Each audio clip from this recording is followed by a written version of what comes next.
നോക്കൂ, ആ പച്ച പുൽ നിറഞ്ഞിരിക്കുന്ന ആ കുന്നിൻ ചെരുവുകളിൽ ആ ഒട്ടകക്കൂട്ടങ്ങൾ ഇങ്ങനെ മേഞ്ഞു നടക്കുന്നത് ഇവിടെ നിന്ന് നോക്കിക്കാണാൻ തന്നെ എത്ര മനോഹരമാണെന്ന് നോക്കി.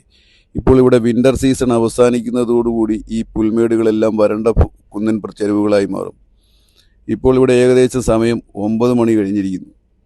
ഇവർ രാവിലെ 5 മണിയോടുകൂടി ആ കുന്നിൻ മുകളിലേക്ക് ഒട്ടകങ്ങളുമായി ഇതിൻ്റെ ഇടയന്മാർ കയറിപ്പോയിട്ട് ഏകദേശം ഇനി ഒരു 2 മണിക്കൂർ കൂടി കഴിയുമ്പോൾ ഒരു 11 മണിയൊക്കെ ആകുമ്പോൾ ഇവർ തിരിച്ചിറങ്ങും. രാവിലെ യാദൃച്ഛികമായി നമ്മൾ ഈ വഴി പോയപ്പോൾ വണ്ടി നിർത്തി ആ ദൃശ്യമനോഹരമായ ആ ദൃശ്യങ്ങൾ നിങ്ങൾക്ക് വേണ്ടി നമ്മൾ ഇവിടെ നിന്ന് ഷൂട്ട് ചെയ്യുന്നു എന്നുള്ളതേ ഉള്ളൂ. കാണാൻ തന്നെ എന്ത് ചന്തം. എന്തായാലും നമുക്ക് അതിൻ്റെ അടുത്തേക്കൊന്ന് പോയിട്ട് വരാം. ആ പോകുന്ന വഴിയെല്ലാം ദൃശ്യങ്ങൾ കാണുമ്പോൾ വൈശാലി സിനിമയിലെ രംഗങ്ങളാണ് ഓർമ്മ വരുന്നത്. നോക്കൂ, എത്ര മനോഹരമായ കാഴ്ചകൾ.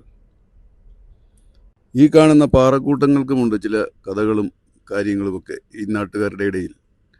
ഇത് സഹസ്രാബ്ദങ്ങൾക്ക് മുമ്പ് കടൽ വഴിമാറിയ ഭൂപ്രദേശമാണെന്നാണ് ചരിത്രത്തിലും രേഖപ്പെടുത്തിയിരിക്കുന്നത്. ഈ പാറക്കെട്ടുകൾ കാണുമ്പോഴും ഈ വെള്ളമൊഴുകിയിരിക്കുന്ന സ്ഥലം മാതിരി നമുക്ക് തോന്നുന്നില്ലേ?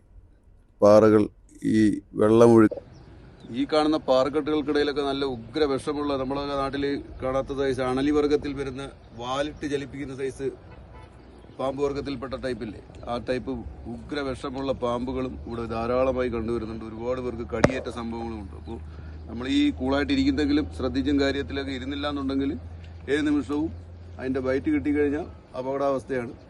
പെട്ടെന്ന് ആശുപത്രിയിൽ എത്തിച്ചില്ലെങ്കിൽ ജീവൻ പോകുന്ന അവസ്ഥയാണ്. അത്ര വിഷമുള്ള ഈ ഉഷ്ണത്ത് കിടക്കുന്ന പാമ്പ് ഐറ്റങ്ങൾ ഈ പാറക്കെട്ടുകൾക്കിടയിൽ ധാരാളമായി കണ്ടുവരുന്നു.